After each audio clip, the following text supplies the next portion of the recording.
Muchísimas gracias, hermana Leticia, y gracias también a todos los que se han convocado en esta mañana para este estudio. Gracias a Dios por concedernos la oportunidad de tener estos espacios para releer el texto bíblico y saber que en cada encuentro que tenemos con el texto bíblico podemos también enriquecer nuestra fe. Podemos también ampliar nuestra comprensión respecto a lo que Dios quiere para nuestras vidas y en todo caso también entender la intervención de Dios en la historia humana. El día de hoy vamos a continuar con este ejercicio de conocimiento y reconocimiento de una sección bíblica que en la tradición judía se conoce como los profetas anteriores. En la tradición cristiana se suele llamar a esta sección como los libros históricos, ¿no? Sin embargo, en la primera clase nosotros revisamos por qué estamos prefiriendo el estudio de esta sección bajo la lupa o bajo el canon de la tradición judía, específicamente porque entendíamos de que sobre la base de esta clasificación, o sea, entendiendo a esta sección como profetas anteriores, estábamos nosotros tratando de resaltar la idea de la intervención histórica, la presencia histórica de Dios en la fe de un pueblo que es el pueblo de Israel, que entiende que su historia no es historia si es que Dios no interviene en ella, ¿no? Entonces es por eso que habíamos llamado a esta sección los profetas anteriores. La semana pasada seguramente ustedes trabajaron algo sobre cómo las teorías contemporáneas llaman a esta sección o adjudican a esta sección una autoría de lo que se puede conocer como una tradición, como una escuela, como una corriente de pensamiento. Bueno, hay una discusión al respecto que se ha denominado el deuteronomista. La historia la sección que llamamos profetas anteriores, bajo la lupa de los investigadores contemporáneos, se denomina la historia deuteronomista. Se denomina de esa manera porque se entiende que esta sección puede provenir de esta corriente o de esta escuela o de esta tradición que se ha denominado el deuteronomista. Seguramente ustedes trabajaron también de que vuelvo a insistir, no corriente, tradición, escuela, porque no hay una decisión clara al respecto, es una forma de pensamiento que se levanta en el pueblo de Israel a finales de la monarquía y se extiende hasta una época post-exílica incluso. Quiere decir de que cuando hablamos del deuteronomista, no estamos hablando de un personaje, no estamos hablando de un breve periodo, sino estamos hablando de un amplio espectro de autores, de corrientes de pensamiento, de formas de vida que se fueron instaurando en un tiempo en el cual Israel tuvo que sufrir una serie de situaciones. La historia de Israel en esta época, en la época donde se supone trabajó esta corriente, escuela o tradición llamada el deuteronomista, es una historia muy conflictiva. Empieza aproximadamente en el siglo VII antes de Cristo con la finalización de la monarquía, el siglo VI, el exilio babilónico, el siglo V, que es el retorno a Israel y el inicio de lo que se conoce como el periodo teocrático durante el dominio de los persas, el siglo IV con la llegada del dominio de los griegos. Entonces, toda esa larga sección o ese largo periodo puede ser un periodo en el que trabajó esta corriente, esta tradición o esta escuela llamada el Deuteronomio. Entonces, eso ustedes revisaron un poco en la semana pasada, ¿no? Trabajaron cómo o por qué esta sección se llama la historia deuteronomista. Hago énfasis en esto porque el día de hoy, cuando estudiemos el primer libro de esta sección, que es el libro de Josué, vamos a tener que retomar un poco los conocimientos que ustedes han desarrollado en las dos clases anteriores, tanto en la primera clase cuando hicimos la presentación de los profetas anteriores y en la segunda clase cuando se trabajó más la historia deuteronomista. Estamos entonces frente a una sección que tiene múltiples nombres, ¿no? Esta sección que nosotros la conocemos inicialmente como los libros históricos dentro de nuestra tradición cristiana, los judíos le llaman los profetas anteriores y la investigación crítica le llama la historia deuteronomista. Podemos utilizar cualquiera de estos tres nombres para hablar sobre esta sección. Recuerden, ¿no? Libros históricos, profetas anteriores o historia deuteronomista, ¿no? Son, podríamos decir, como una especie de nombres paralelos, ¿no? Que tienen distintos énfasis de acuerdo a quienes utilizan estos nombres, pero en todo caso se puede tratar de la misma sección. ¿Cuál es esta sección? Recuérdenlo también, es aquella que va desde el libro de Josué, Jueces, Samuel y Reyes. ¿No? Estos 4 libros, bueno, que en nuestras Biblias no son 4, sino son 6. ¿Por qué? Porque hay 2 de Samuel y 2 de Reyes. Pero esta sección de Josué, Jueces, Samuel y Reyes es lo que se conoce como libros históricos, profetas anteriores, en el caso nuestro que estamos estudiando desde esa perspectiva, e historia deuteronomista, que así se llama o así lo llaman los exégetas contemporáneos a esta sección. El primero de estos libros es el libro de Josué. Y la hermana Leticia le dio un apelativo, dijo, vamos a estudiar a este precioso libro. Y vamos a tomar ese apelativo porque en realidad este libro se convierte en precioso por una múltiple presentación de relatos que tratan de generarle una esperanza al pueblo de Israel, que es justamente saber de que al fin Dios está cumpliendo con la promesa que ha sido dada en la Torá, en la ley, ¿no? Entonces ellos están esperanzados y esa esperanza del cumplimiento de la promesa aparece en este libro. Sin embargo, los lectores contemporáneos y otros lectores de este texto a veces creen que no es tan precioso. ¿Y por qué a veces no creen que es tan precioso? Por lo que seguramente ustedes saben y mucha gente les ha preguntado. ¿Por qué hay tanta guerra? ¿Por qué hay tanta violencia? ¿Por qué hay tanta matanza en un texto bíblico como el texto de Josué y el texto de Jueces también? Estos 2 libros vamos a estudiar tanto el día de hoy como la próxima semana. Entonces, estamos frente a un libro que genera esperanza a un pueblo porque al fin están obteniendo la tierra prometida, pero también es un libro que genera tensión en aquellos que leen desde otras perspectivas. ¿Por qué? Porque dicen que las crónicas que aparecen en este texto de Josué son lo que podríamos decir en nuestra prensa contemporánea la crónica roja, ¿no? Está llena de sangre, hay mucha violencia, hay mucha matanza. Entonces vamos a procurar presentar de una manera organizada cuál podría ser la mejor forma de acceder al estudio del libro de Josué. ¿Ok? Seguramente cuando mencionamos el libro de Josué, se viene a la mente de todos los que están aquí algunas historias que hemos o repetimos en nuestra dinámica de fe, ¿no? Por ejemplo, la historia de la caída de los muros de Jericó es así como muy emblemática, ¿no?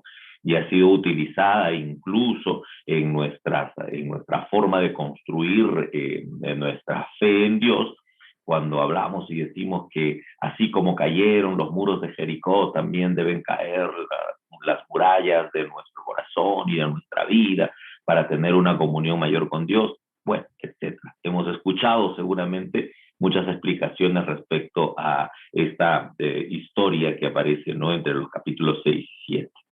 O en todo caso, hemos juntos repetido, hay un texto que es uno de los más repetidos de la Biblia, ¿no?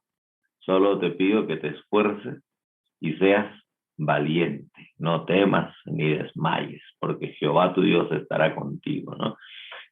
Se ha convertido en una especie de texto insigne también en la época de la pandemia. Lo he visto y lo he escuchado en distintos espacios, ¿no?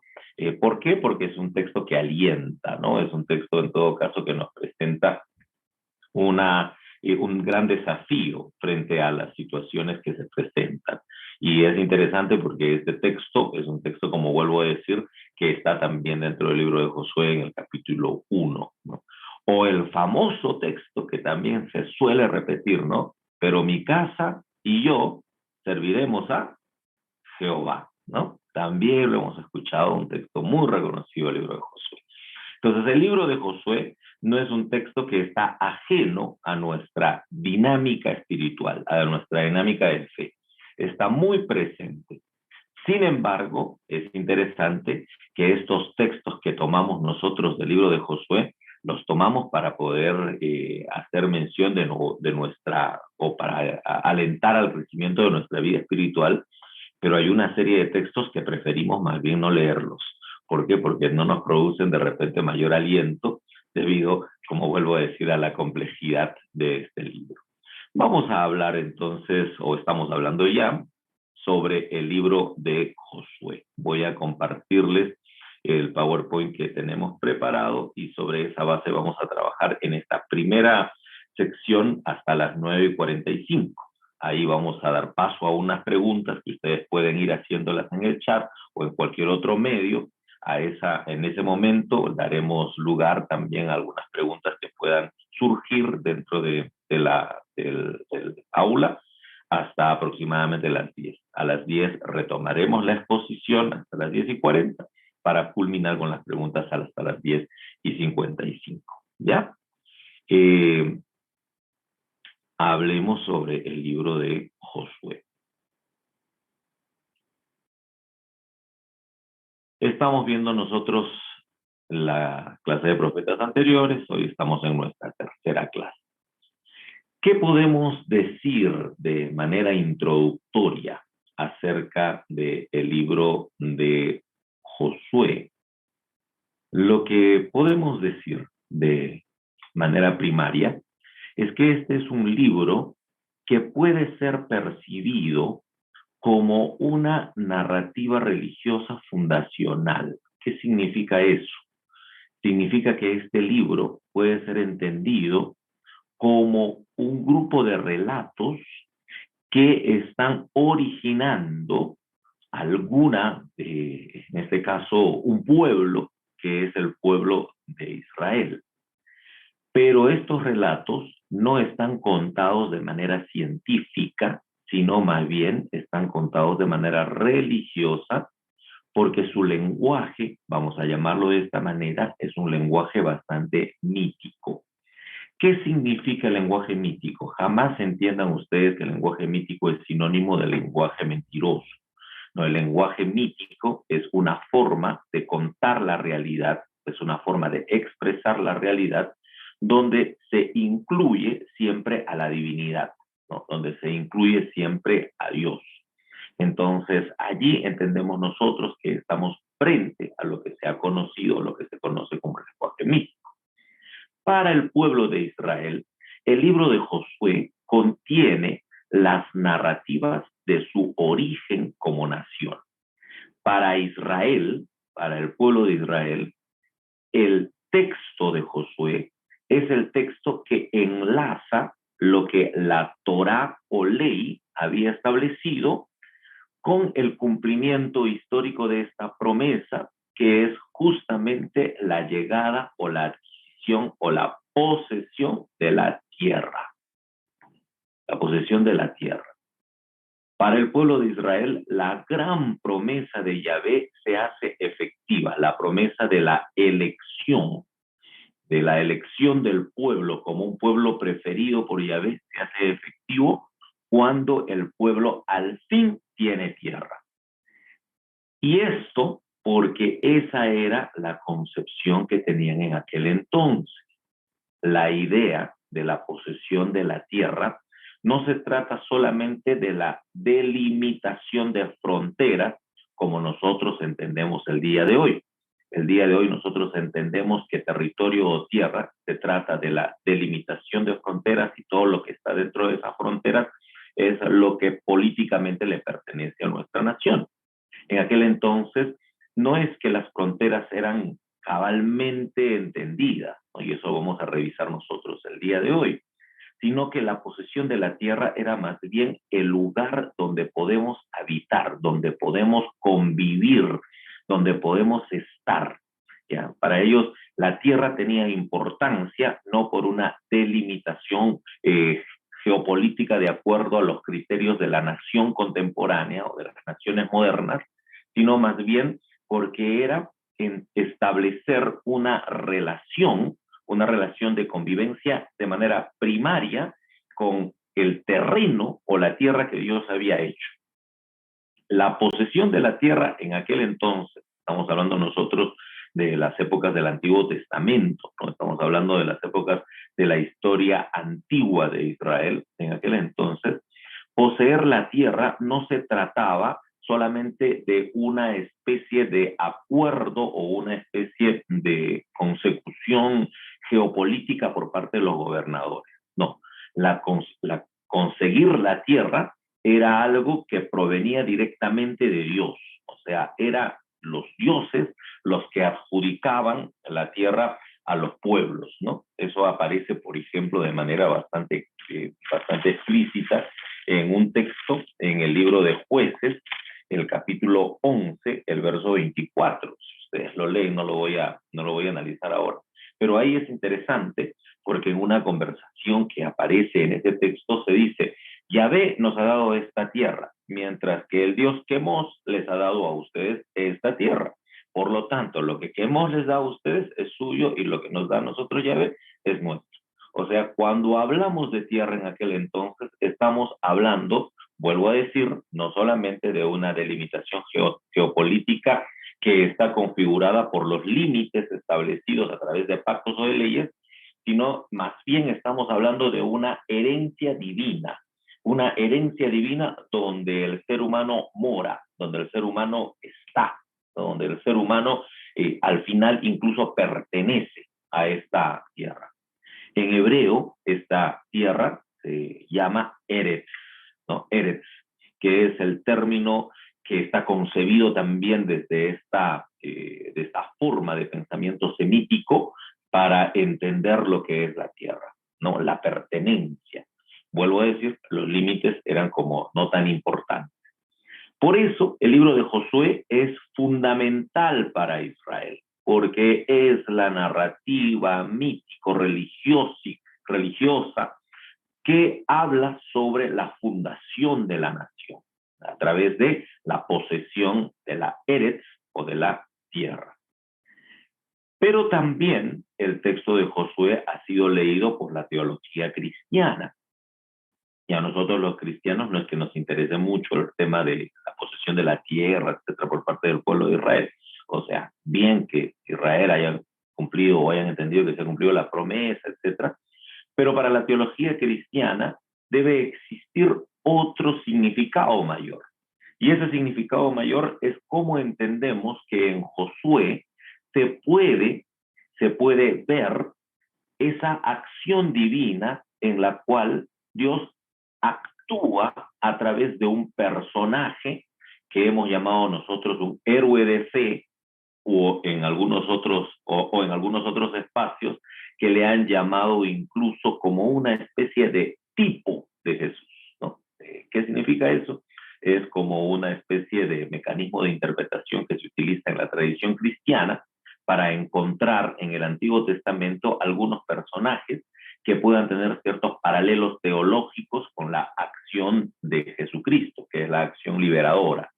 Entonces, desde esta perspectiva, Josué se ha convertido en una especie de narrativa histórica epopéyica. ¿Por qué epopéyica? Porque es la historia historia de la acción de Dios a favor del pueblo, pero en las hazañas de un héroe que no solamente es héroe por su trabajo militar, sino es héroe por sus acciones de fe, o sea, por su respeto, por su devoción a Dios, que justamente encuentra en esa devoción el sustento para la realización de las grandes hazañas que encontramos nosotros en el libro de Josué. Entonces, desde la teología, sobre todo cristiana, porque también la teología judía, pero desde la teología sobre todo cristiana, leer Josué es leer la historia de Dios a través de la fe de un hombre y de las acciones de este hombre, que es conocido como un gran conquistador, ¿no? Cuando yo era bastante niño, por ejemplo, en la escuela dominical, o mis padres siempre me decían de que Josué era el estratega militar más valorado en la historia mundial, ¿no? Porque era no solamente alguien que había logrado conquistar una tierra, sino que lo había hecho sobre la base de su creencia o de su fe en Dios. Entonces, de esa manera nosotros entendemos que el libro de Josué tiene un alto contenido en cuanto a cómo podemos reconocer una acción de fe por parte de un personaje. Pero estas interpretaciones o estas formas de entender a Josué desde la tradición israelita y desde la tradición teológica han visto algún tipo de traba, ¿no?, en la crítica moderna. La crítica moderna ha puesto en cuestión a este texto. Y hay dos cosas que se cuestionan desde la crítica moderna al texto de Josué. Uno, no lo indico aquí en la diapositiva, pero lo expreso, es la historicidad. O sea, ¿es cierto todo lo que está pasando? Esta narrativa es una narrativa científicamente comprobable. Y lo segundo, esta narrativa, ¿es cierto que puede darnos un gran mensaje de fe y de esperanza? Si es que esta narrativa más bien lo que contiene son actos de colonización violenta, una colonización que se da con un justificativo religioso, con un justificativo étnico. Vamos a tomar una tierra ocupada. Sí sabemos que está ocupada, pero igual la vamos a tomar, ¿no? Y vamos a tomarla para que esos pueblos que la ocupan se queden sin tierra y para que nosotros estemos allí. ¿Por qué? Porque nuestro Dios es más grande que ellos, ¿no? Esa lógica es una lógica bastante colonizadora, dice la crítica actual. Una crítica que va a decir que incluso la repartición geopolítica que hace Israel a partir del capítulo 13 en adelante es es una repartición geopolítica que obedece a ciertos intereses de una élite judía que trataba de reconstruir su nación en una oposición franca ante un dominio imperial que había tomado control sobre todo el territorio, que era el imperio persa. Entonces hay algunos que ponen en cuestión esto de que la repartición geopolítica sea así como que muy de fe, ¿no? Sino más bien se trata de un acto de colonización. Por otro lado, las violencias que aparecen pues de manera explícita, sobre todo en las conquistas de Jericó, en las conquistas de Jai, en la derrota a los reyes cananeos, ¿no?, que aparece a partir del capítulo 10, 11, ¿no? 9, 10, 11, bueno, 10, 11, 12, que son de narraciones bastante explícitas sobre acciones bastante violentas. No hay genocidio, dice Pierre. No, es decir, el primer reporte de un gran genocidio es el que aparece en el libro de Josué. Entonces tenemos nosotros tres perspectivas.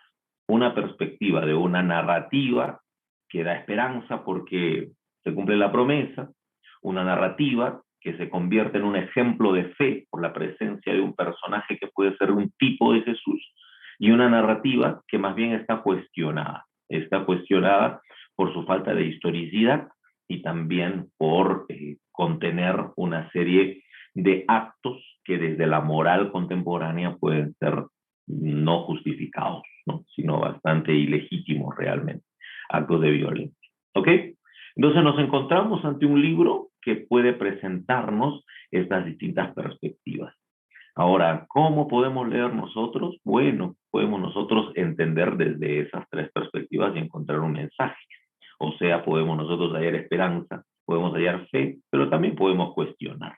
Es válido hacer un cuestionamiento. ¿Por qué? Porque definitivamente a veces algunos tratan de justificar el libro de Josué y tratan de decir, no, porque esa gente realmente era completamente mala, merecía morir, es por eso que Dios los manda a matar. O sea, tratamos a veces de justificar algo que está explícito y algo que está establecido allí, ¿no? Cuando deberíamos más bien de repente entender que esas eran las lógicas, ni siquiera de vida, sino las lógicas narrativas, o las narraciones, o cómo se establecían las narraciones en un tipo de pensamiento que es el pensamiento premoderno de los pueblos antiguos. Vamos a ver eso un poquito más adelante. El libro de Josué tiene algunas características literarias que vale la pena compartir para que podamos entender un poco mejor también cuáles eran los intereses o cuáles eran los propósitos principales de este texto. La tradición rabínica, o sea, la tradición judía, establece que el narrador principal del texto de Josué es el mismo Josué, quien a manera de memoria está haciendo esa narración, ¿no? Tratando de tener memoria, haciendo memoria de sus grandes hazañas, entonces hace esa narración. Sin embargo, como vamos a ver nosotros, que el texto no necesariamente es un texto donde Josué aparece en primera persona, salvo en ocasiones muy escasas, sino que más bien la narrativa de Josué es una narrativa en tercera persona, lo cual hace pensar de que realmente se trate de unas memorias o se trate más bien de otro narrador que contó su historia. Por otro lado, cuando nos vamos nosotros al epílogo del libro, a partir del capítulo 24, del verso 29 en adelante, vamos a encontrar que hay una narrativa de la muerte de Josué. Entonces, ¿cómo puede ser Josué a su vez narrador de este libro? Entonces, la tradición rabínica va a decir, Josué es el actor principal del libro, a su vez también es el que escribe, pero no escribe todo, porque hay un narrador anónimo que escribe el final del libro, que es el que narra la muerte de Josué. Ojo, estoy hablando desde la tradición rabínica, desde la tradición judía. Eso es lo que la tradición judía ha establecido y lo que ha sido heredado también por la tradición judeo-cristiana, es decir, la tradición nuestra, los orígenes de nuestra tradición. Han establecido que estos textos fueron originariamente hechos por Josué. La llegada de la crítica histórica a partir del siglo XVIII, sobre todo el siglo XIX, ha puesto en cuestión lo que la tradición judía había establecido, ¿no? Ha puesto en cuestión. Dice, no es posible hablar realmente de Josué como narrador por distintas razones. Entre ellas, por ejemplo, si el texto fue originalmente hecho en hebreo, es imposible entonces que Josué, habiendo vivido en el siglo XII, siglo XI aproximadamente, haya escrito, porque el hebreo aparece como lengua recién en el siglo IX, o sea, 3 siglos después de la existencia supuesta de Josué.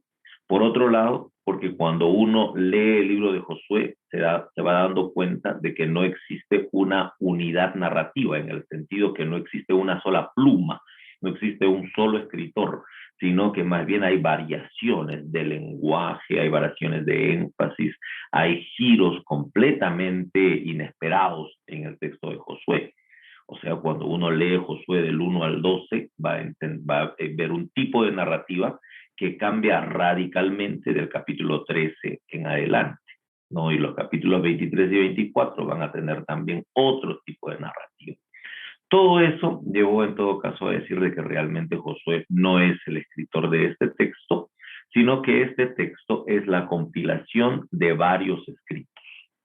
Inicialmente, en el siglo XIX hasta el siglo XX, hay dos grandes representantes de la crítica moderna que van a hacer sus estudios sobre Josué, que son Julius Wellhausen y Gerard von Rath.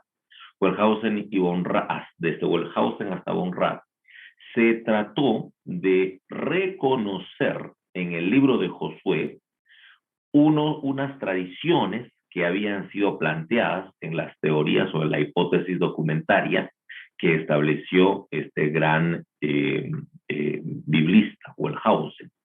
¿Cuáles son esas tradiciones que él había reconocido en el Pentateuco? Son las tradiciones yavista, eloísta y sacerdotal, ¿no? Que están reconocidas con estas iniciales, ¿no? JEP, yavista, eloísta, sacerdotal. Estas tres tradiciones son las tradiciones que escriben la mayor parte del Pentateuco, ¿no? A excepción del libro de Deuteronomio, que es escrito más bien por otra tradición, que es la tradición deuteronomista. ¿Qué es lo que van a decir estos autores? Que no se puede leer el Pentateuco sin Josué, que hay que leer a Josué para que podamos entender el resto del Pentateuco. Y una de las los argumentos que presenta Bonrat está justamente en el texto de Josué 4, que se llama el Pacto de Gilgal, que es cuando ellos se establecen como tribu, como nación formada por tribus hermanas. Entonces Bonrat va a decir que desde Josué 4 uno tiene que releer toda la historia, incluso releer lo que hay en el Pentateuco. Es por eso que Bonrat le llamó a esta sección de los 5 primeros libros más Josué, le llamó el Hexateuco. O sea, 6 libros, no solamente 5, sino 6 libros. Hay que incluir a Josué, porque no se puede leer el Pentateuco sin Josué. Josué es como el sustento histórico para leer todo el Pentateuco. Esta interpretación ha sido ya superada, ¿no? desde un discípulo mismo de esta escuela, Martin Knott, que comenzó a decir, no es posible hablar de un hexateuco, no es posible. Más bien lo que tendríamos que hacer es separar al Deuteronomio del Pentateuco y a partir del Deuteronomio en adelante comenzar a entender que existe otra sección de escritos. Y él más bien dijo, lo que sí podríamos más o menos decir es que hay una especie de tetrateuco, los 4 primeros libros. De Deuteronomio en adelante son otros. Y Josué pertenece más bien a esta tradición deuteronómica, aunque va a encontrar Martin Knott de que los textos de Josué del 1 al 12, que son tan raros, ¿no? Porque son textos bastante violentos, como por ejemplo el texto de la historia de Rahab, el texto de la toma de Jericó, el texto del pecado de Acán, el texto de la conquista de Jai, ¿no? El texto de los Gabaonitas y de la mentira que hacen los Gabaonitas, etc. Son textos bastante extraños, que no están ajustados incluso a ciertos principios de la ley, que vamos a ver más adelante. Entonces esos textos podrían provenir de tradiciones orales anteriores a la existencia del Deuteronomio. ¿Ya? El día de hoy, la exégesis actual ha establecido o sigue lo que ha establecido Martin Knott respecto a la composición del texto de Josué, y va a decir lo siguiente, ¿no?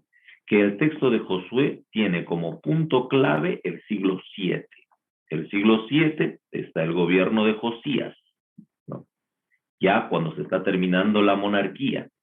Y en este gobierno de Josías comienza a recopilarse las narraciones antiguas para formular un texto que es el texto de Josué. ¿Quién hace eso en el tiempo de Josías? El deuteronomista. El deuteronomista, o esta corriente llamada deuteronomista, comienza a trabajar a partir del siglo VII. Sin embargo, Josué del 1 al 12, ¿ya? Josué del 1 al 12, pertenece o fue compilado por los deuteronomistas, pero originariamente son relatos autónomos que pertenecen a distintas fuentes del pueblo de Israel. A partir del capítulo 13 ya no se escribe en el siglo 7, sino el deuteronomista sigue escribiendo, pero en otros siglos, ¿no? En el siglo 6 hasta el siglo II antes de Cristo incluso, se sigue escribiendo el texto de Josué, ¿ya? Entonces, la exégesis contemporánea va a decir de que Josué, del 1 al 12, se recopila en el siglo VII con el trabajo del deuteronomista por alguna intención propia que había en el tiempo de Josué, pero que estos relatos pertenecen a otras, a distintas fuentes que había en el pueblo. Y lo que sigue del capítulo 12 en adelante, el capítulo 13, 14, etcétera, más bien se va a escribir después del siglo VII, específicamente en el siglo VI, hasta el siglo II, cuando se hacen las últimas ediciones del libro de Josué. ¿Ok? Bueno, entonces hemos hecho una presentación primaria. ¿Cuáles son estas narrativas fundantes? ¿Cuál es la discusión respecto a la autoría? Y en todo caso, cómo intervienen las exégesis contemporáneas para poder darnos esta información. Voy a escuchar o voy a leer, todavía no veo que hay preguntas en el chat, pero en todo caso, si es que tienen alguna, por favor, me hacen saber, o si no, pueden también levantar su mano para hacer alguna pregunta o algún comentario hasta este momento. Si no, continuamos nomás con la exposición. Claudio. Adelante, Claudio.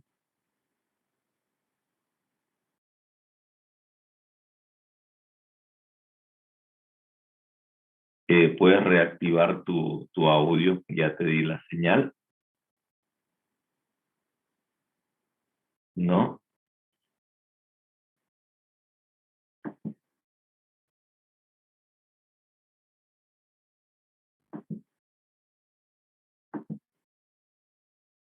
¿Tampoco? Ahí sí. Ahí sí, ahí sí, Ahora ahí sí. sí. Ya, Uh-huh. profesor. Bueno, mucho gusto. Muy amena su clase, me ha gustado muchísimo. Pero tengo una duda y quiero hacerle una observación previa. No es mi intención como que acorralarlo, ya con la pregunta que le voy a hacer, sino que quiero que ponga, que tenga muy en claro que el adjetivo que utilizo es conciliar, es decir, cómo nosotros podemos poner de acuerdo. Entonces, ¿cuál es la pregunta? La retomo. ¿Cómo podemos nosotros conciliar todo eh, el aspecto de guerra, de matanza que ocurre en aquellos tiempos y que incluso ocurre hoy en día precisamente con el tema de Rusia con Ucrania? Entonces, a través de toda la historia nuestra, ¿ya?, del mundo y también del mundo cristiano, ha sido, yo diría, por intermedio de este tipo de acciones. Entonces, le repito, mi adjetivo es conciliar, poner de acuerdo. Gracias. Ok, muchas gracias, Claudio, por tu pregunta, que obedece un poco también a lo que vamos a conversar en la siguiente sección. Sin embargo, me adelanto un poco a eso, ¿no? Una primera cuestión que tenemos nosotros que entender, y justamente les estaba estableciendo esta idea de capas redaccionales en Josué, para que podamos más o menos entender ciertas cuestiones que son importantes en este trabajo de conciliación que estás manifestando, ¿no? Primero, las narrativas más sangrientas de Josué están en este texto de Josué del 1 al 12, en esta parte, ¿no? Un poquito más, o sea, no solamente, bueno, el 1 es un discurso, ¿no? Sino a partir del capítulo 3 en adelante, cuando ya comienzan a existir algunas ideas bastante violentas. Ahora, estos textos, como vuelvo a decir, pertenecen a una expresión bastante popular de cómo entender la historia, de cómo entender la intervención divina, que era propia y que ha sido propia, incluso es hasta nuestros días en algunos pueblos originarios. O sea, la forma como se narra la intervención de lo divino es narrada así, de esa manera, ¿no? Con una expresión, como dice este gran investigador de las religiones, Nietzsche Eliade, con expresiones cratofánicas. O sea, es necesario que Dios se manifieste con poder, porque si no, no va a ser reconocido como Dios y por ende no vamos a tener tierra, porque ¿quién nos da la tierra? Dios. ¿Y cómo tiene que darnos Dios la tierra? Con esas intervenciones que son entendidas como intervenciones poderosas. Ahora, estamos hablando nosotros de una época donde se entiende así la vida, ¿no? Así la vida se entiende de esa manera.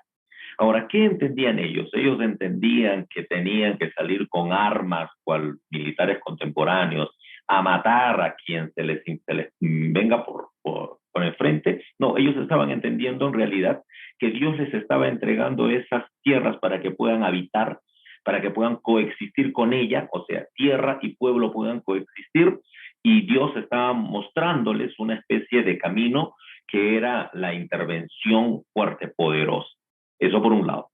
Más adelante, cuando llega el tiempo de Josías, Josías sí tenía una pretensión geopolítica porque era rey. Y como rey, él sí quería establecer una idea de cómo configurar geopolíticamente la nación. Más adelante, en la época persa, con mucha mayor razón, ellos querían una delimitación territorial ya geopolítica. ¿Qué es lo que hacen? Toman estas narrativas cotidianas, campesinas, estas narrativas que entienden a un Dios mostrándose con poder a través de estas narraciones que les estaba mencionando, y las condicionan para convertirlas en una especie de pretensión o de ejecución geopolítica del proyecto de toma de la tierra. Aquí entonces viene quizás lo segundo que estamos diciendo, ¿no?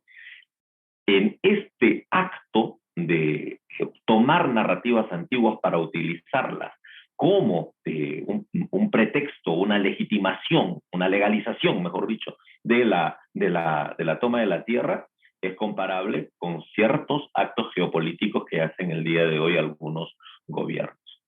¿Qué puedo decir entonces? Lo que puedo decir es que los textos leídos de manera originaria, digamos, leyendo un poco las pretensiones más bien originarias de los primeros autores, pueden darnos a nosotros ciertos mensajes, como por ejemplo la intervención poderosa de Dios para que podamos nosotros vivir en esta tierra. Pero también, leídos con ciertos intereses geopolíticos, pueden ser usados para ejercer actos de violencia. ¿Qué es lo que quiero decir? Lo que quiero decir es que una cosa es lo que los textos dicen y otra cosa es cómo los usamos. Y yo creo que el día de hoy, en nuestra vida contemporánea, lamentablemente, si hay algo que hemos hecho es usar los textos de Josué y otros más para satisfacer las pretensiones geopolíticas contemporáneas de conquista, como por ejemplo las que hay en el mismo Israel o las que se mencionan en Rusia y Ucrania, ¿no? Por poner simplemente algo para que se pueda seguir debatiendo, ¿ya? Jairo y luego Félix. Adelante, Jairo. Profesor Abiud, muchas gracias por su bonita clase. Quisiera como comprender un poquito más lo que se está hablando podríamos verlo más, estas batallas y esta violencia más como una demostración de poder de Dios o no como la tradición normalmente nos lo hacen ver, que era porque eran malos o rebeldes o porque eran invasivos a la tierra, sino más bien como un poder, demostración de poder de Dios. Sí, o sea, originalmente estas narrativas que pertenecen a sitios bastante localizados, ¿no? Por ponerte así un ejemplo, ¿no? Por poner un ejemplo, la narrativa que aparece en el capítulo 8. La narrativa que aparece en el capítulo 8 es interesante porque dice que el pueblo conquista una ciudad que se llama Hai, ¿no? Bueno, para nosotros es una conquista totalmente terrible. Pero fíjate que quien escribía ese texto, o sea, quienes escribían esos textos de manera original, estaban diciendo que estaban conquistando Hai. Hai en hebreo es ruinas. O sea, están diciendo de que lo que están haciendo es tomando posesión de unas ruinas.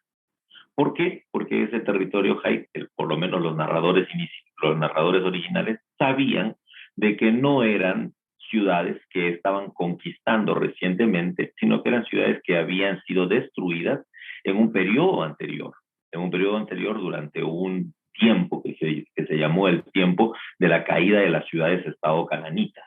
Las ciudades-estado cananitas caen más o menos en los siglos XVIII, siglo XV, siglo XIII más o menos, pero estamos hablando nosotros del siglo XI, XII, cuando están haciendo estas narrativas. ¿Qué es lo que ellos habían visto cuando comenzaron a posesionar esa tierra? Ruinas. Y cuentan la historia de la toma de unas ruinas, la tierra de Jai. O sea, ¿qué es lo que estaban pensando ellos? De que Dios les estaba dando la posibilidad de tomar posesión de una tierra.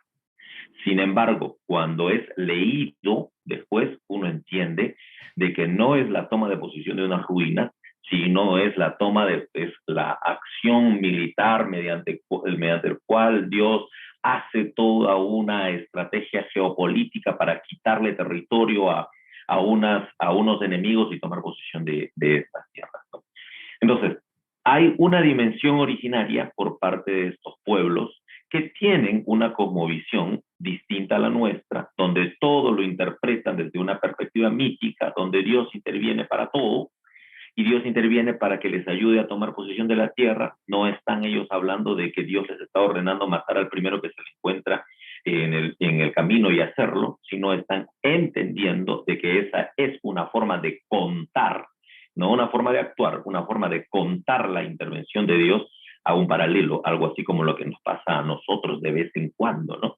De vez en cuando uno escucha cosas como, por ejemplo, estuve yendo en un bus, el bus se cayó, lamentablemente murieron muchos, pero Dios me dio la oportunidad de vivir a mí, ¿no? Y es por eso que estoy salvo. Entonces, ¿qué estamos haciendo? No estamos diciendo nosotros de que Dios es un terrible asesino que mató a 30 y me salvó solamente a mí, sino que estoy buscando una forma de contar mi experiencia donde Dios pueda intervenir. Una forma muy cotidiana, una forma muy legítima, pero que no necesariamente está teniendo como una perspectiva geopolítica de violencia de Dios. Pero alguien puede tomar esa narrativa mía y convertirla en una intención geopolítica de conquista, etcétera, ¿no? Entonces, a eso estamos nosotros apelando. En Josué hay esas dos cosas: una narrativa contada desde una perspectiva bastante originaria, pero también está la intervención de ciertos intereses geopolíticos que vamos a ver a continuación. Félix. Gracias, profesor. Interesante siempre aprender algo nuevo. Mi pregunta es la siguiente. Hasta ahí los voy entendiendo, ¿no? Pero hay pasajes como, por ejemplo, Josué 2:24, que nos dice que el pueblo había entendido, dijo, no le dijeron a Josué, Jehová nos ha entregado toda la tierra en nuestras manos, y también todos los moradores del país desmayan delante de nosotros. Mi pregunta es, en ese caso, es lo mismo que usted ha dicho en el ejemplo del bus. ¿Es similar o hubo una palabra directa de parte de Dios en el caso de Josué? Y otra pregunta, no sé si tiene un poco de relación, pero el profeta Samuel, también en el capítulo 15, 1 Samuel 15:3, dice, hay una orden, ve pues y dile a Amalek, destruye y mata a todo, ¿no? Mujeres, niños, animales, etc. Es el mismo caso de Samuel, de acuerdo a la narrativa que usted nos cuenta de Josué. Y bueno, para entender mejor la pregunta uno, el caso de Josué, el pueblo, perdón, los moradores, los otros países, ¿también estaban entendiendo eso de acuerdo a su contexto? O vuelvo al punto, es la forma como ellos lo cuentan. Gracias, profesor. Ok, yo creo que te has dado la respuesta tú mismo, ¿no? O sea, es la forma como ellos lo cuentan, porque nosotros no tenemos la historia de los amalecitas, ¿no? En nuestra Biblia, y no tenemos la historia de los amorreos, de los fereceos, de los heveos, etcétera, donde seguramente ellos cuentan de otra manera. Y no solamente cuentan de otra manera, cuentan de tal forma donde ni Yahvé aparece seguramente, ¿no? O sea, ellos están contando seguramente de cómo sus propios dioses les dieron posesión también de las tierras y cómo derrotaron también al pueblo de Israel. ¿Por qué? Porque si hay una cosa que es muy cierta también, y eso lo dicen los grandes investigadores contemporáneos, que no existe forma de comprobar a través de la arqueología y de la historia que estas matanzas se dieron, ¿no? O sea, no hay forma de comprobarlas. No hay forma de comprobar de que existió una conquista de pueblos de esta manera en el siglo XII, en el siglo XI. eso ustedes pueden de repente buscar en muchos historiadores contemporáneos. A este Israel Finkelstein se le cita constantemente, ¿no? Y creo que es el que lidera los trabajos arqueológicos en cuanto a eso. ¿Qué es lo que estoy tratando de decir? Lo que estoy tratando de decir es que estamos frente a narrativas, a interpretaciones de la acción de Dios. No estamos nosotros frente a hechos que ellos están haciendo y que están justificándolos, sino más bien de cómo comprenden cómo comprenden la acción de Dios, y esa acción de Dios es definitivamente poderosa, ¿no? Eso por un lado. Por otro lado, en el texto que hace referencia, nomás yo diría, una de las cosas, entre otras cosas, podemos nosotros demorarnos toda la mañana haciendo alusión a ese texto, pero fíjate en ese texto, la traducción nuestra que tú leías, dice: Jehová ha entregado toda la tierra en nuestras manos y también todos los moradores del país, ¿no? Ya la introducción del término país es darle una connotación distinta, porque país está concebido desde la perspectiva de la nación contemporánea. ¿Qué es un país? No, en el texto hebreo aparece Eretz. Eretz puede ser país, no necesariamente, solamente es tierra. O sea, no está hablando sobre cómo ellos conquistaron un país, sino está hablando solamente cómo tomaron posesión de una tierra y cómo esa tierra estaba también, o sea, había otros moradores que creían que también esa tierra compartía con ellos esta vitalidad, ¿no? Entonces ahí podemos nosotros, vuelvo a decir, a entender algunas otras cosas más. Yo lo que estoy tratando de hacer es darles solamente algunas pistas para que ustedes mismos continúen con sus investigaciones, para que puedan seguir resolviendo estos grandes dilemas, ¿ya? Vamos con Jorge y voy a leer luego un par de preguntas y continuamos con la exposición. Adelante, Jorge. Jorge Gómez. Sí, aló. Una pregunta. La zona de Canaán, la tierra de Canaán, siempre ha vivido a la sombra de los grandes imperios del Medio Oriente, ¿no? Llámese el imperio egipcio, el imperio hitita, el imperio asirio, ¿no? Ahora, estos acontecimientos que sucedieron en la época de Josué, ¿no han tenido repercusión en el contexto de estos grandes imperios? O sea, la pregunta es, ¿estos grandes imperios dejaron que sucedan esas cosas dentro de una de las provincias, digamos, alejadas que existen? ¿O la historia nos dice que ha habido algún suceso en particular que permitió que Josué tenga facilidades para la conquista? ¿Hay algo sobre eso? Ok, nuevamente. Una primera cosa que debemos nosotros procurar hacer con estos textos es entender el sentido de la narrativa y no necesariamente preguntar si científicamente estos hechos acontecieron, ¿ya? El sentido de la narrativa es qué nos quiere transmitir la narrativa. Volviendo al ejemplo que yo les decía, ¿no? Cuando se cae el bus y uno dice, qué terrible ese ejemplo, bueno, pero en todo caso lo estoy poniendo, que se cae el bus y que uno sobrevive y dice que Dios intervino. Fíjense que cuando uno dice Dios intervino, no está diciendo estoy contando el acontecimiento con todas las herramientas científicas posibles. Más bien, me estoy saliendo de lo científico para contar una experiencia subjetiva de cómo yo entendí lo que aconteció. O sea, nunca cuando uno dice Dios me salvó de un peligro, no está diciendo que es lo que científicamente debe comprobarse, sino es lo que subjetivamente he percibido. ¿Sí? ¿Me hago entender con eso? O sea, es el sentido de la narrativa. Una cosa es lo que nosotros decimos, ¿no? Por ejemplo, decimos nosotros, Dios nos ha guardado hasta aquí en momentos tan terribles como los que hemos vivido anteriormente, en estos años. Esa es una forma de afirmar la fe y de entender nuestra relación con Dios y cómo Dios realmente nos sostiene. No es una forma científica, porque nadie puede comprobar científicamente cómo es que Dios intervenió. Digo esto porque la narrativa de Josué es una forma de decir cómo Dios intervino en sus historias. Ellos no tenían el interés de contarnos una crónica científica. Es por eso que desde lo científico no se puede comprobar.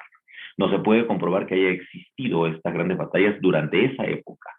Sí, en épocas anteriores. Durante la época del siglo XII y siglo XI, ellos estaban viviendo bajo la regencia de Egipto, ¿no? No bajo el dominio total de Egipto, estaban viviendo bajo la regencia de Egipto. Egipto, en todo caso, administraba aquellas zonas. En aquellas zonas había conflictos, sí existían conflictos, esos conflictos son datados incluso por algunos textos egipcios bastante antiguos, pero no eran conflictos que puedan generar una inestabilidad en los grandes imperios por una simple razón. Los pueblos cananeos eran pueblos minúsculos, eran pueblos pequeños, eran tribus pastoriles, no campesinas, que tenían como gran enemigo a las ciudades-estado que se habían establecido allí, que las estaban de alguna manera oprimiendo. Pero lo que hicieron en todo caso en los siglos anteriores al siglo XII es que los campesinos se rebelaron y habían destruido esas ciudades-estado. Así que lo que hacían es que convivían y tenían sus broncas ahí entre ellos, entre tribus.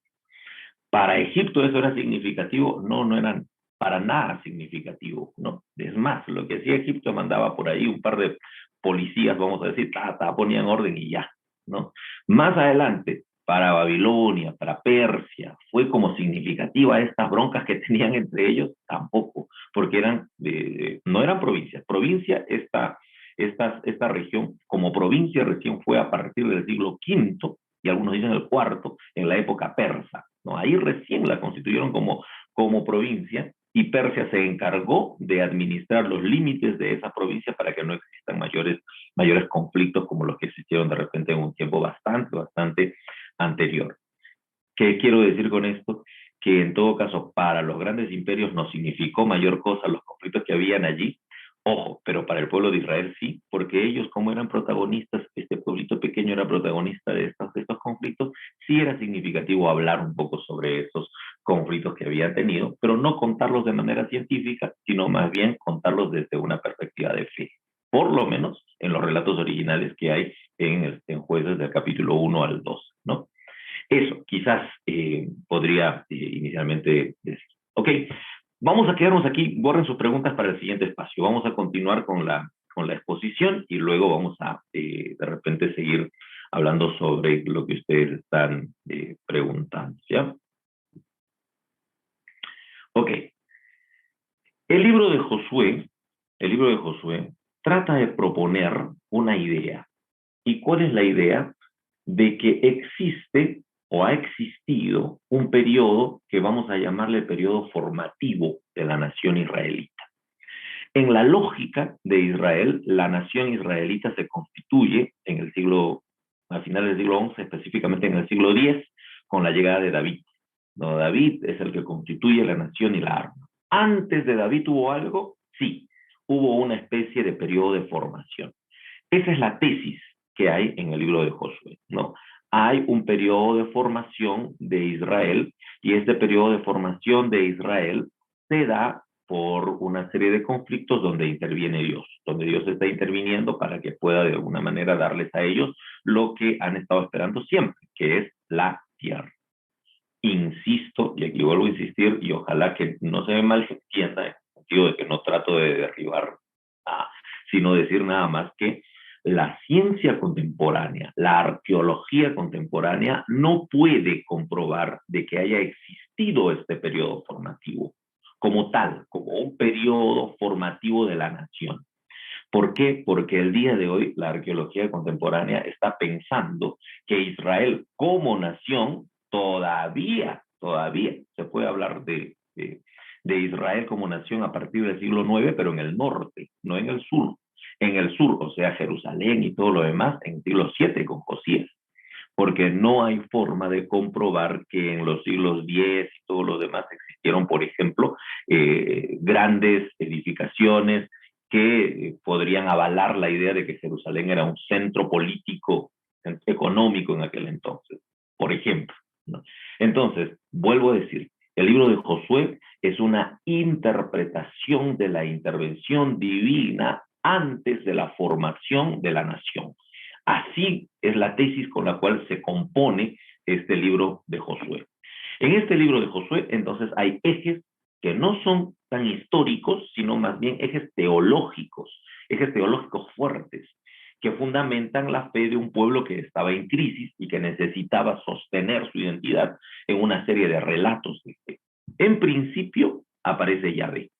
Aparece Yahvé como el Dios, el único, como la opción política religiosa, ¿no? Y aquí sí hay una cuestión que es muy importante resaltar. Yahvé aparece como una opción política religiosa frente a otros pueblos cananeos que tienen una opción política religiosa que es injusta, que ha llevado justamente a una gran crisis. Y a la gran crisis es la caída de las ciudades-estado, y es Baal, ¿no? Baal, desde los ojos de Israel, Baal es una opción política religiosa injusta porque oprime a los campesinos, porque mata niños, etc. Entonces, hay que oponerse a Baal, y esa oposición frente a Baal surge a través del triunfo de Yahvé. Yahvé es la forma como derrotar estas injusticias de los pueblos cananeos. Entonces, Israel concibe que sus orígenes se dan en una opción política religiosa que ellos abrazan, que es una opción política religiosa que va a derrotar las injusticias de los pueblos cananeos que son adoradores a Baal, ¿ya?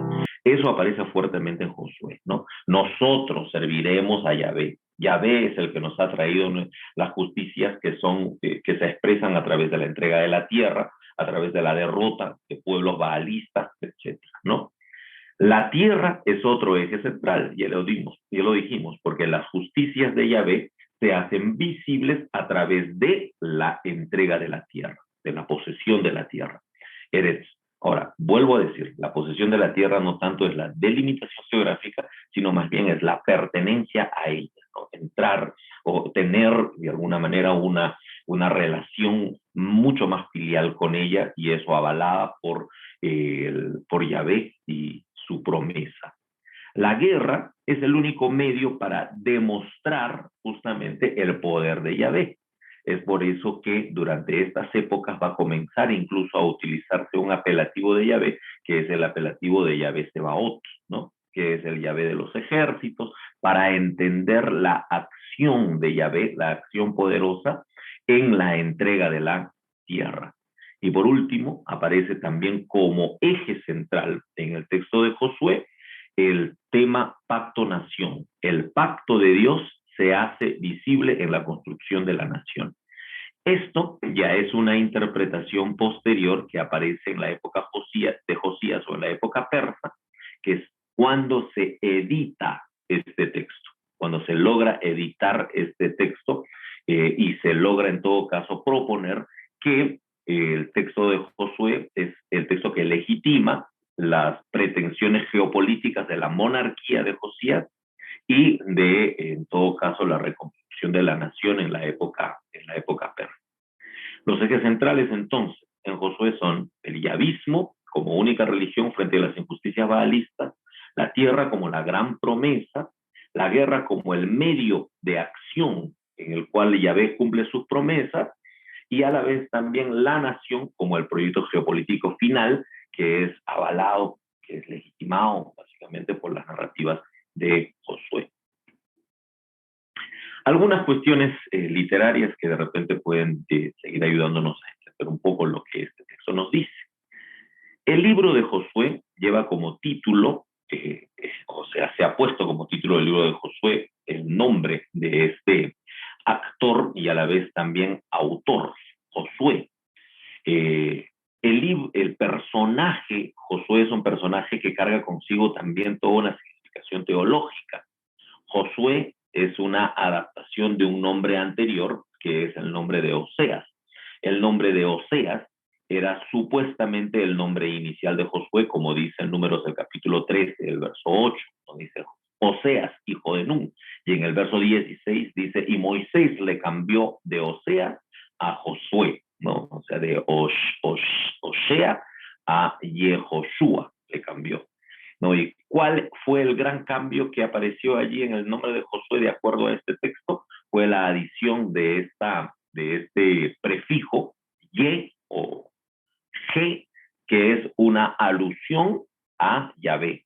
O sea, el nombre de Josué significa Yahvé es el que nos salva, ¿no? Originariamente era solamente salvación o el que salva, pero con la adición de este sufijo, entonces es Yahvé es el que salva. Ojo, fíjense que ya el nombre mismo está entregándonos una perspectiva teológica de lo que va a acontecer en este relato, ¿no? Yahvé es el que nos salva porque es el que cumple la promesa a través de la entrega de la tierra. Hay historicidad. ¿Qué significa historicidad? Hay forma de comprobar que Josué vivió en un tiempo y en un espacio determinado. No hay forma de comprobar. ¿Eso significa que no existió? No, no significa que no existió, sino significa que no hay forma de comprobar, ¿no? El día de hoy. Así que lo que se entiende es que realmente la historia de Josué se hace mucho más visible es por su carácter teológico, ¿no? La historia de Josué es la historia de Israel reconociendo que Yahvé salva, que Yahvé libera, que Yahvé es quien hace todos estos actos de liberación. Josué es un texto que va a aparecer en los textos hebreos, en los textos hebreos primarios. Los textos hebreos primarios tenemos nosotros el texto de la Septuaginta, que es el texto hebreo traducido al griego, el texto masorético, que es el texto hebreo que sirve de base para la Biblia hebrea, y el texto de Qumran, recientemente hallado, ¿no?, en el siglo XX, que también nos da una idea de los textos hebreos que existieron antes de que se formara una sola Biblia. Hubo varios textos hebreos. Existen algunas diferencias en el libro de Josué. Por ejemplo, el libro de Josué en la Septuaginta es el 5% más corto que lo que hay en la Biblia hebrea, en el texto masorético, ¿no? En el Qumran hay algunas narrativas que se acercan al texto masorético y hay otras que se acercan al texto de la Septuaginta. ¿Qué es lo que nos hace pensar entonces? Nos hace pensar de que el texto de Josué no se escribió por allá en la antigüedad, sino que fue un texto que se siguió escribiendo incluso en los años 2 o en los siglos 2 y 1 antes de Cristo. Porque si hay estas discusiones respecto, estas diferencias respecto al texto de Josué en estos corpus hebreos como la Septuaginta, como el texto masorético, como el Qumran, significa que estaban todavía en un proceso de composición o de terminar de componer este libro, ¿no? Eso lo afirma Thomas Romer en uno de sus grandes estudios. Cuando se escribe Josué, entonces van a decir la mayoría de los escritores de que se inicia la recopilación a finales de la monarquía, pero es en el exilio y en el posexilio donde este libro encontrará su forma final. ¿Cuál es la estructura básica del libro de Josué? La estructura básica del libro de Josué. Hay una introducción, que es una introducción que pudo haber sido añadida en la época del post-exilio. ¿Por qué razón? Porque es una introducción que hace referencia a la ley. Recuerden ustedes que son los sacerdotes en el post-exilio, siglo V en adelante, los que comienzan a redimensionar la idea de la ley por sobre todas las cosas. Entonces hay una fuerte alusión a la ley, entonces se entiende de que este texto de Jueces del capítulo 1 puede pertenecer a esa época. Una segunda sección es el bloque de la conquista de la tierra. El bloque de la conquista de la tierra es la que es rica en narrativas violentas, vamos a llamarles así, sobre todo las conquistas de Jericó, de Jai, y de las derrotas a los reyes cananeos que aparece a partir del capítulo 11, del capítulo 10, capítulo 11, derrotas a los pueblos cananeos. Entonces, esta sección está en la sección del capítulo 2 al 12, una sección muy importante de mucha discusión contemporánea acerca de esta sección. Luego está la sección que se conoce como la sección del reparto de la tierra y la defensa de la tierra.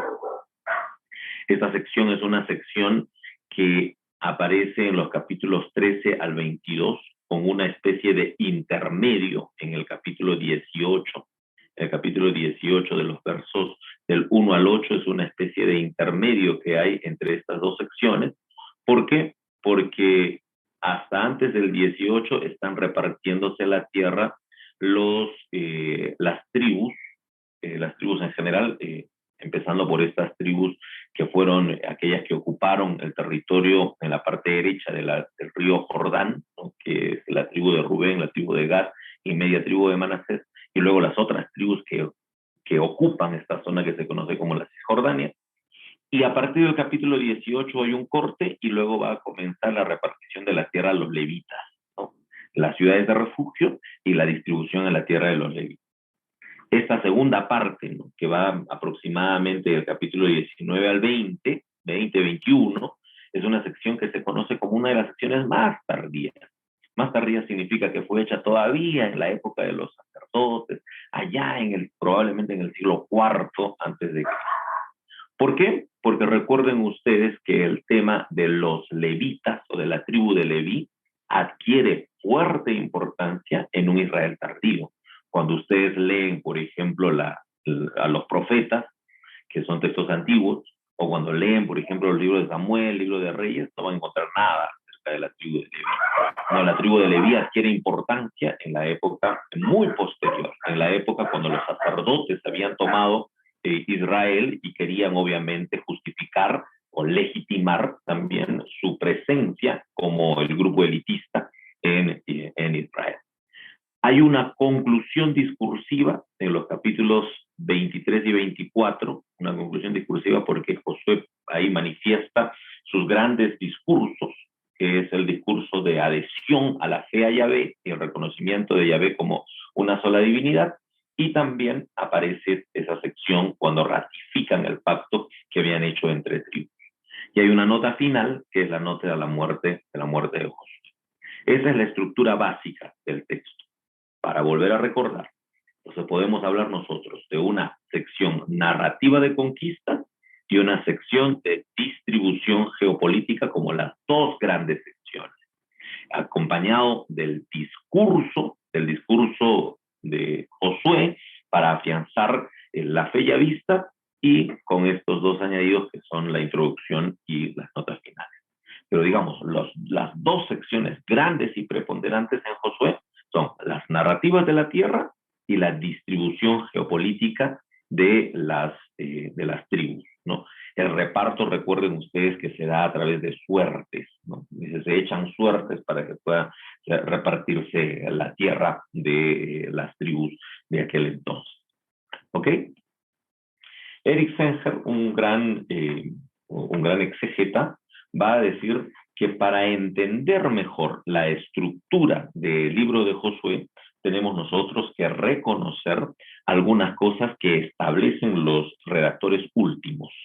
¿Qué es lo que establecen los redactores últimos? Van a establecer la idea, vuelvo a insistir, preponderante, de que el libro de Josué es un libro que corresponde a una acción de Yahvé.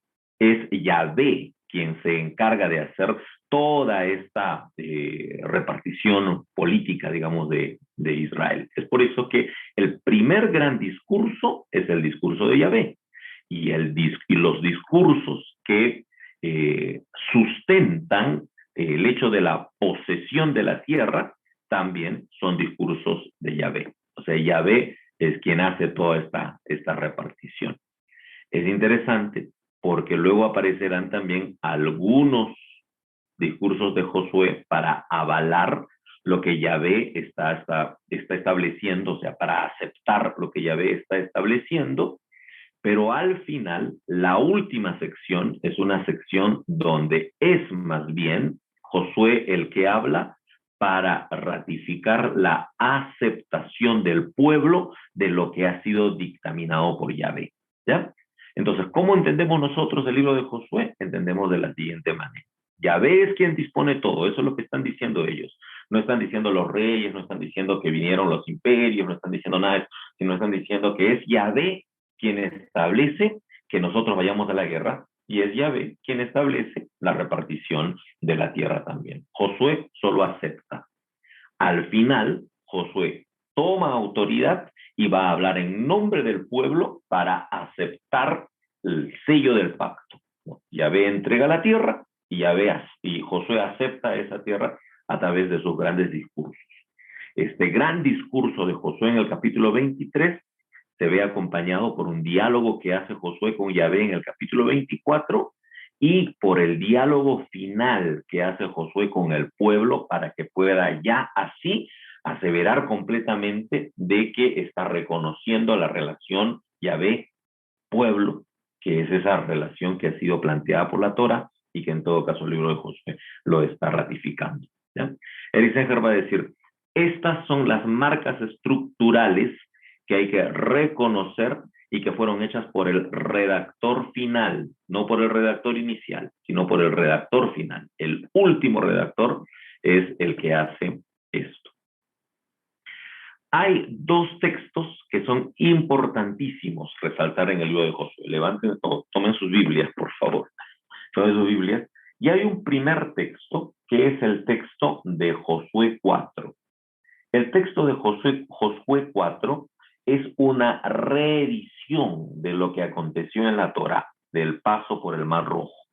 Pero no solamente es una reedición, sino es una aceptación de la alianza tribal que va a conformar la nación de Israel. A eso se le conoce como el pacto de Gilgal, que se hace justamente cruzando el río Jordán, ¿no? Y hay toda una narrativa muy interesante que nos plantea este texto de Josué, el capítulo 4, ¿no? Algunos autores van a decir, algunos exégetas van a decir que este es el texto donde se firma, donde se establece lo que se conoce como la anfictionía. ¿Qué es la anfictionía? La unión de 12 pueblos. 12 pueblos se unen para formar una nación. Esa alianza de 12 pueblos era típica en los pueblos antiguos, no solamente en Israel, sino lean en Génesis capítulo 25 cuando dice que Ismael tenía también 12 principados, ¿no? O en todo caso, la Grecia antigua que fue formada por la alianza de 12 ciudades también. O sea, esta alianza de 12 no era única en Israel, sino era típica de los pueblos antiguos. Entonces algunos dicen que el texto de Josué 4 ratifica el hecho de que Israel se constituyó sobre la alianza, sobre la base de una alianza de 12 pueblos, ¿no? Aquí de esas 12 pueblos traen sus 12, los 12 ancianos traen sus 12 piedras, establecen sus 12 piedras y ratifican y dicen de ahora en adelante vamos a ser hermanos. Entonces, Gilgal es un texto fundante porque avala la idea de que se está constituyendo, se está formando. Recuerden que yo dije que la tesis central de Josué es que existió un periodo formativo y que ese periodo formativo fue el periodo del inicio de Israel. Entonces aquí se está firmando de alguna manera este pacto inicial de Israel a través de este acto conmemorativo que incluso está liderado por los sacerdotes, de acuerdo a como dice este texto, ¿no? El otro texto fundante es el texto de Josué 24. Cuando leemos nosotros Josué 24, vamos a encontrar que existe una ratificación de lo que aconteció en Gilgal. Otra vez las tribus se reúnen para que puedan nuevamente afirmar su hermandad. Y la hermandad de las tribus no se da de otra manera, sino a través de la aceptación de que Yahvé es el Padre, de que Yahvé es el formador, el originador, de que Yahvé es aquel a quien ellos pues se deben completamente. ¿Dónde se firma este pacto? Se firma en otro sitio que es emblemático en la historia de Israel, que es el santuario de Siquem. El santuario de Siquem sirve como base para poder ratificar el pacto o la alianza entre las tribus que se ha hecho durante esta época, la época del periodo formativo. ¿Ok? Entonces, recuerden, Gilgal, Siquem, sitios emblemáticos en la historia de Israel, sirven como base para hablar sobre un pacto que hacen las tribus para así conformar la nación de Israel.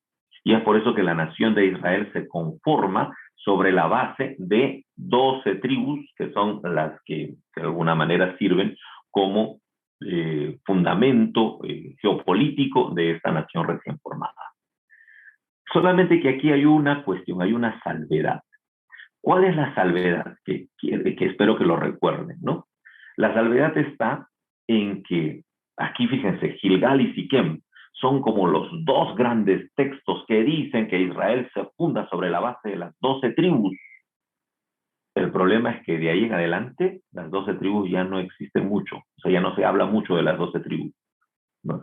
Es sumamente interesante que los profetas hagan alusión a un par de tribus, sobre todo Efraín, Judá, ¿no?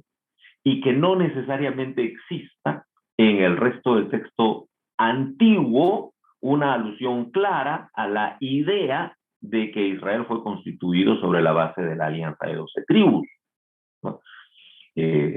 Hay algunos relatos, pero no aparecen de manera clara, ¿no?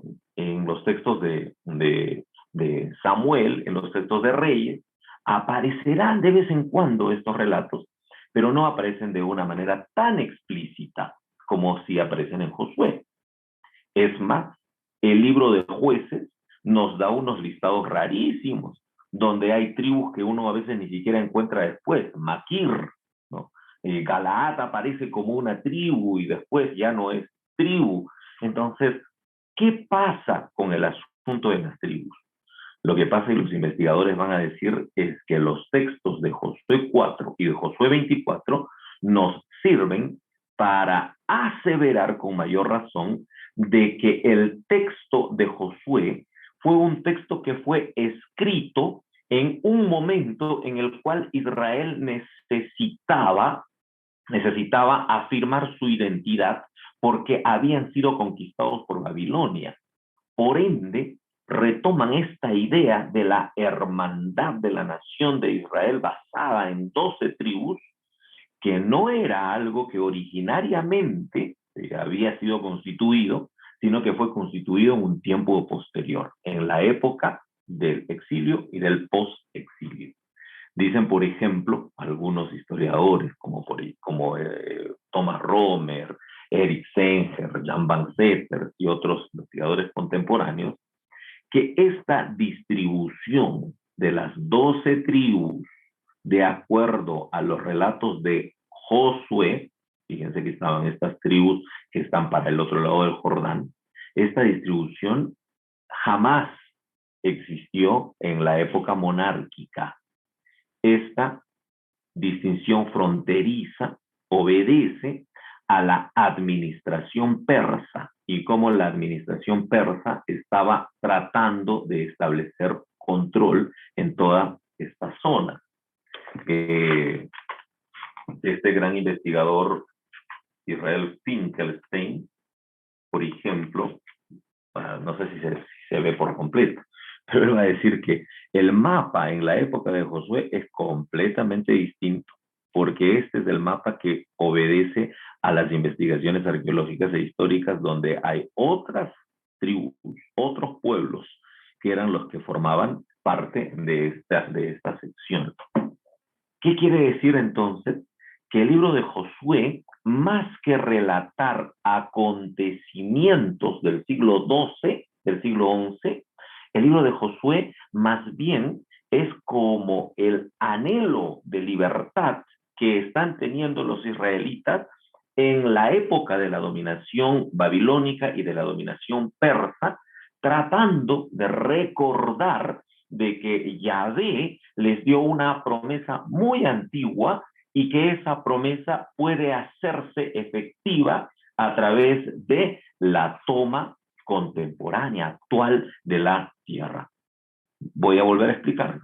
O sea, más que hablar sobre acontecimientos que se dieron en aquel entonces, o sea, más que decir de que en aquel entonces hubo una serie de matanzas crueles que Yahvé les había dado, no, es más bien, ellos estaban estableciendo una narrativa que les permita tener esperanza en medio de una situación en la que ellos eran realmente víctimas de una violencia atroz, la violencia del imperio babilónico y la violencia del imperio persa. ¿Qué quiere decir esto entonces?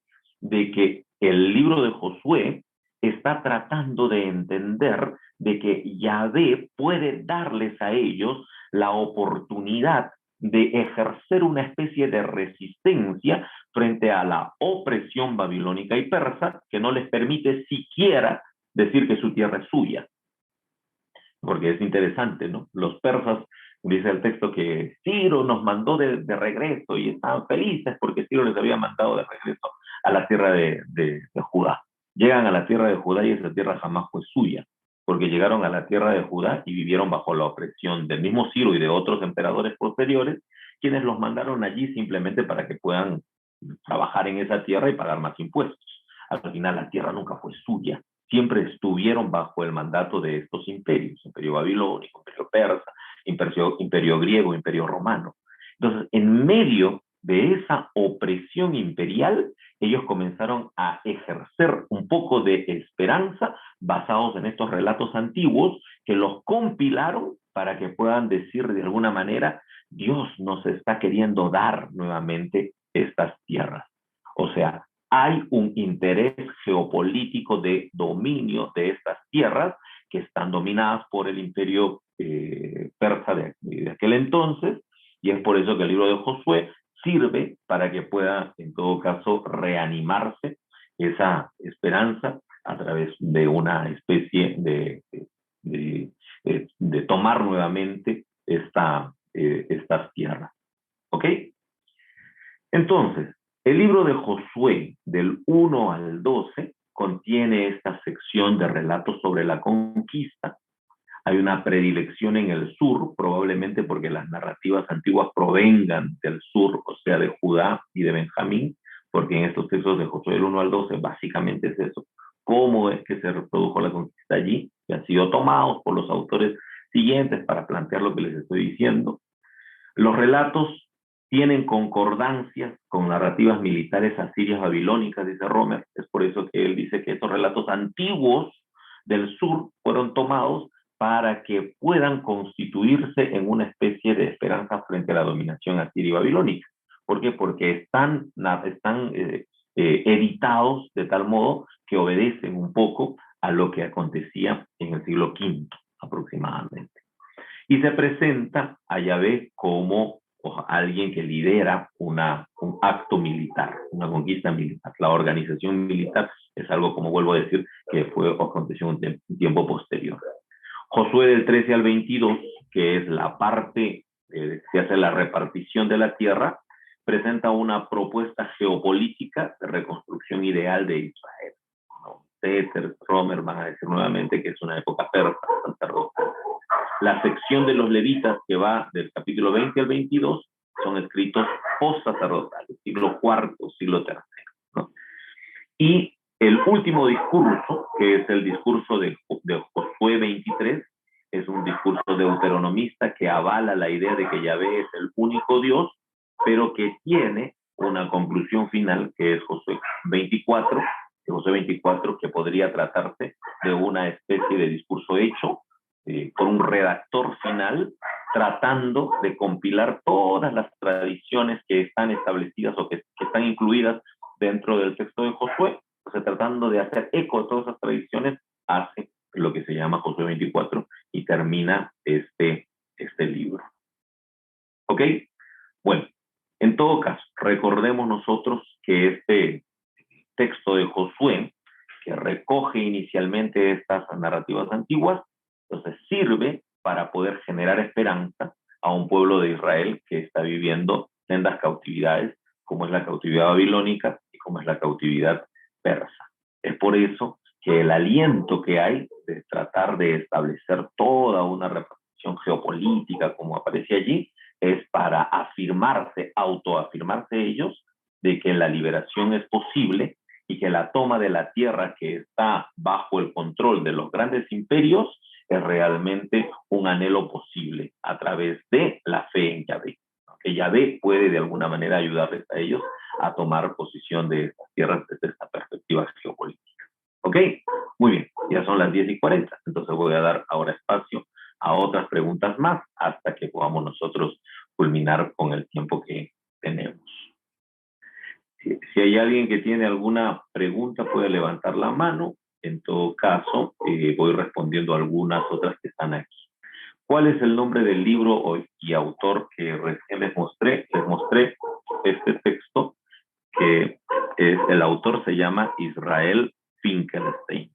Israel Finkelstein tiene muchos textos respecto a la historia de Israel desde una perspectiva arqueológica.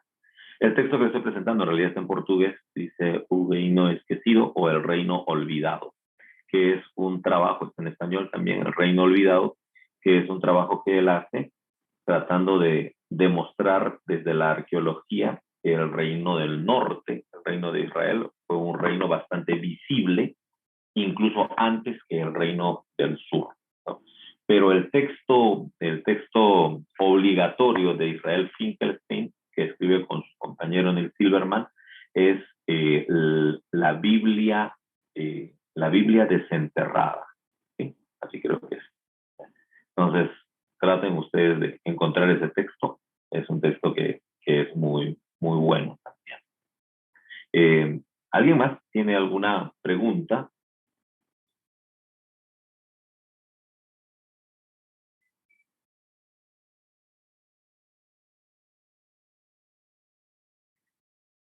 Vamos con Liliana. Adelante, Liliana. Okay, buenas tardes, profesor y compañeros. Profesor, me ha llamado la atención, lo ha mencionado de pasada, la legitimización, o yo lo he entendido mal, corríjame usted, de los sacerdotes y los levitas. Eso me ha llamado la atención.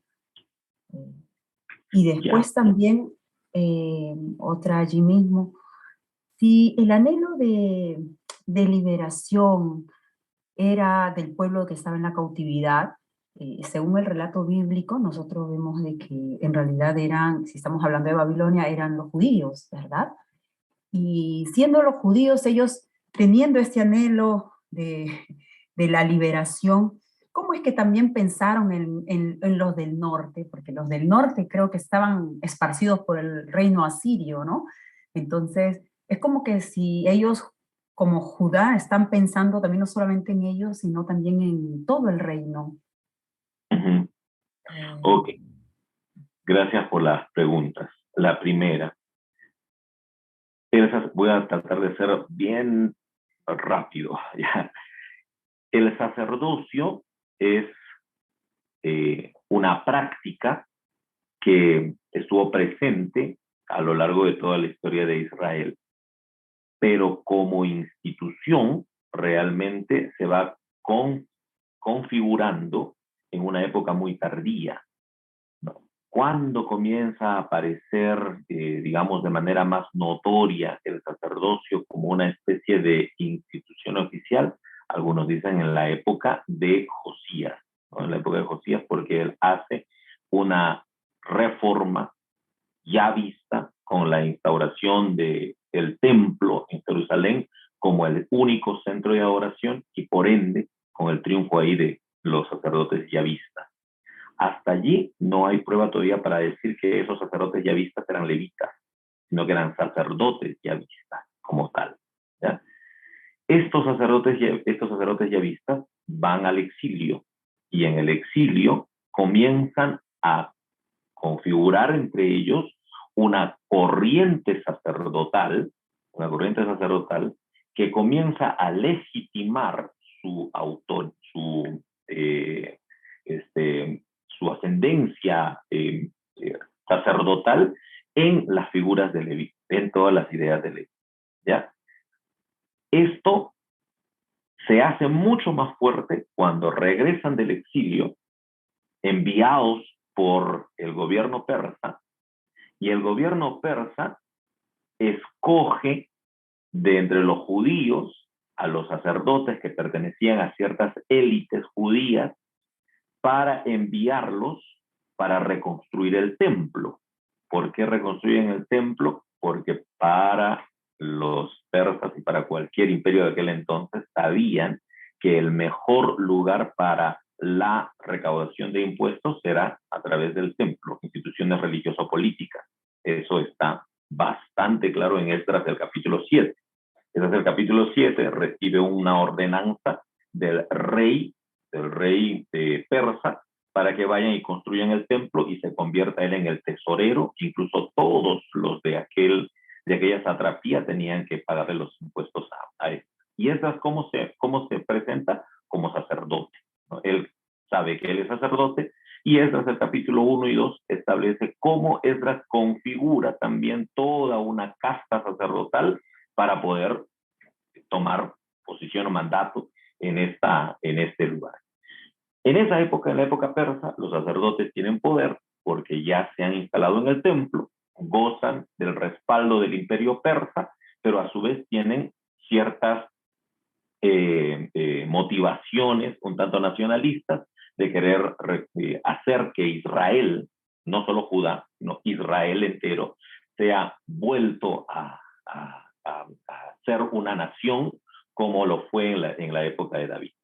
Entonces ellos empiezan lo que se llama el ideal teocrático, o sea, la reconstitución de Israel desde la perspectiva de Yahvé instituyendo esa nación y tomando a los sacerdotes de manera preferente.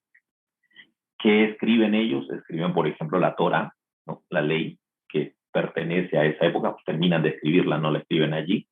Y escriben también algunos otros textos, como por ejemplo el texto de Crónicas, que se escribe un poco más adelante, que es un texto que avala ese proyecto.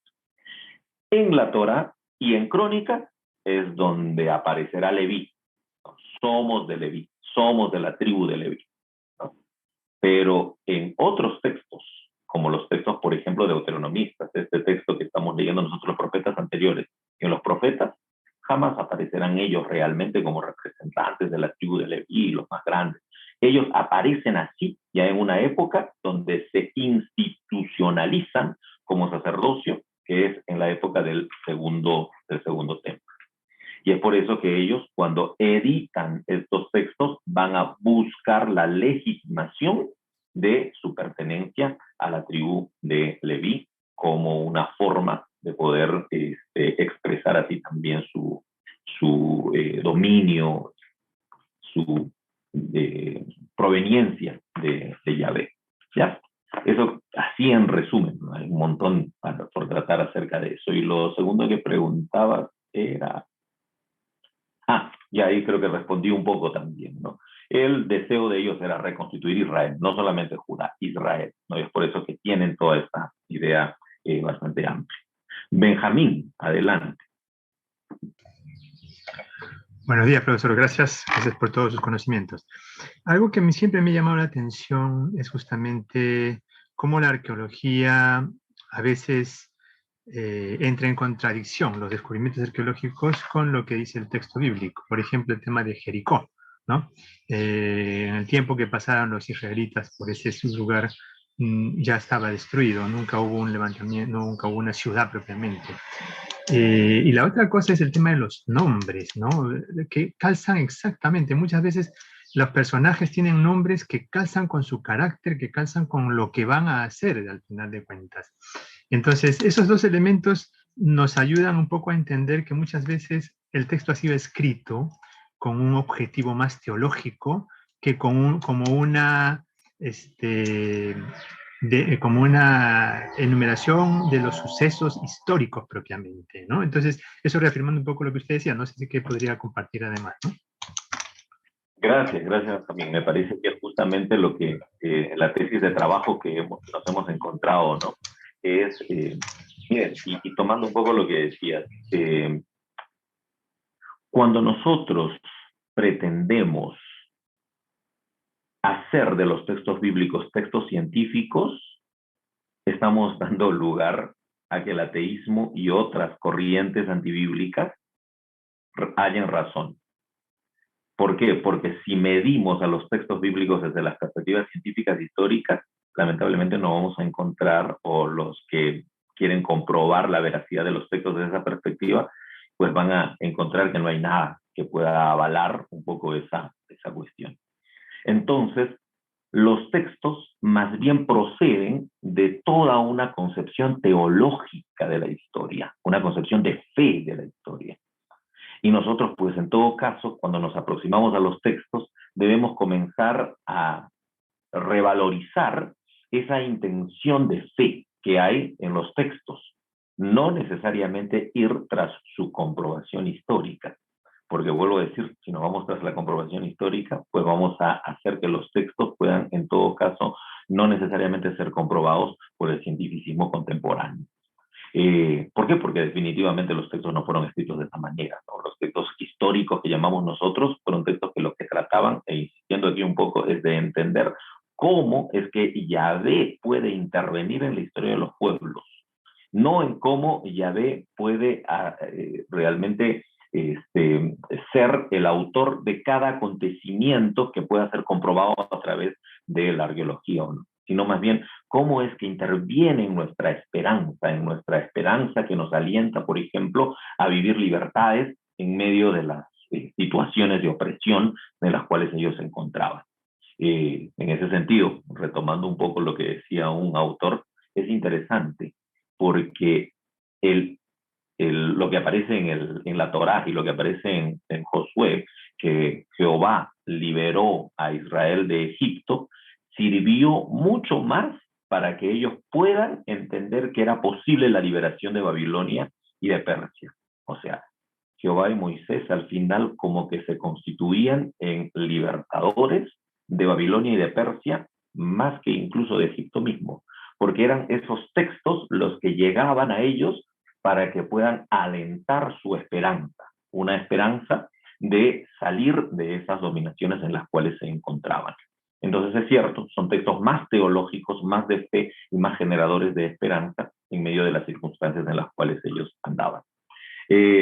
Jorge y después Benjamín, y con eso creo que vamos llegando ya también a los límites del tiempo. Adelante, Jorge.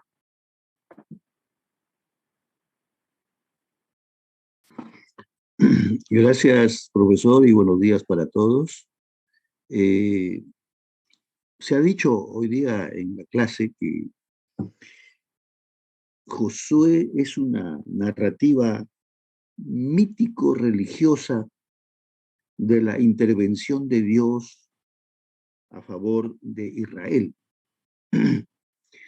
Ahora, si esto es cierto, ¿y cómo podemos entender a la luz de ese concepto el problema actual que se está viviendo allá en Ucrania? ¿Hay algún papel de Dios allí a favor de alguien?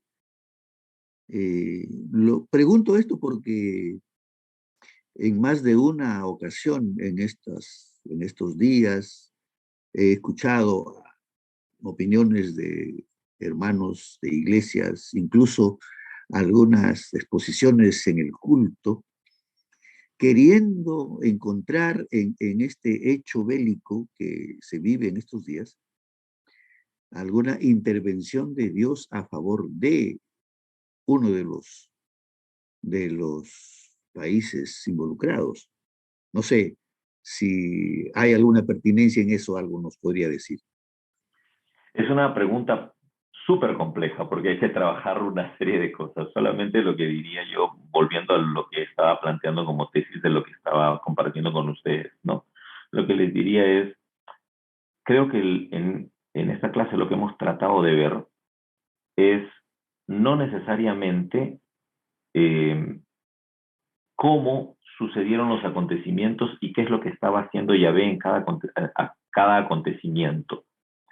Los acontecimientos al fin son fenómenos y hechos humanos, ¿no? O sea, los acontecimientos suceden porque nosotros como seres humanos estamos en un devenir de la historia, haciendo, actuando.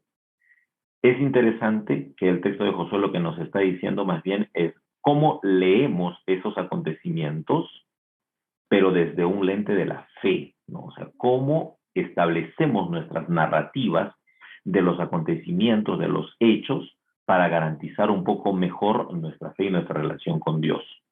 Dicho esto, una cosa es lo que acontece en Ucrania y Rusia, donde hay una serie de conflictos humanos que se están desarrollando allí. Y otra cosa es cómo leemos esos acontecimientos.